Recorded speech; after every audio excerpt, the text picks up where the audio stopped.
అవతల ఆయన ఉంటాడు, అవతల ఉంటాడు, ఫోన్లో మాట్లాడుకోవటం. ఇంత పూర్వం నేను చాలాసార్లు సెంట్రల్ జైల్లో విజిటర్స్ చూడడానికి వచ్చాను. నేను సెంట్రల్ జైల్లో రిమాండ్లో ఉన్నాను. కానీ ఈ కండిషన్స్ అన్ని మారుతూ వచ్చాయి కదా.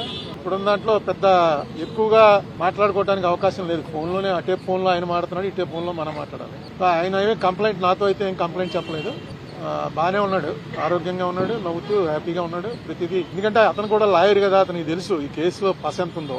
ఈ కేసు వల్ల వాళ్ళ పార్టీకి అతనికి వ్యక్తిగతంగా కూడా చాలా బెనిఫిట్ జరిగిందని అనుకుంటున్నాను. ఎందుకంటే కక్ష సాధింపు ధోరణితోటి చేసినటువంటి ప్రయత్నం అని క్లియర్ గా అర్థమైపోతుంది. కనీసం అక్కడ ఇంటి మీద దాడి చేస్తుంటే 6 గంటల సేపు మనం అందరం చూసాం కదా. వాళ్ళని కనీసం ఏ మేజిస్ట్రేట్ ముందో ఆధారపరిచి చిన్న డ్రామా అన్నా చేయవలసింది. స్టేషన్ బెయిల్ ఇచ్చి పంపించారు. ఆర్సన్ కేసులో. ఆర్సన్ కేసు అంటే ఇంటి మీదకి మంటలు వచ్చేలాగా పెట్రోల్ బాంబులు విసిరితే దాంట్లో స్టేషన్ బెయిల్ నేను ఎప్పుడు వినలేదు.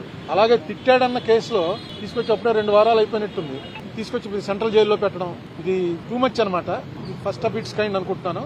ఏదైనా చూద్దాం ఎటు దారి తీస్తుందో.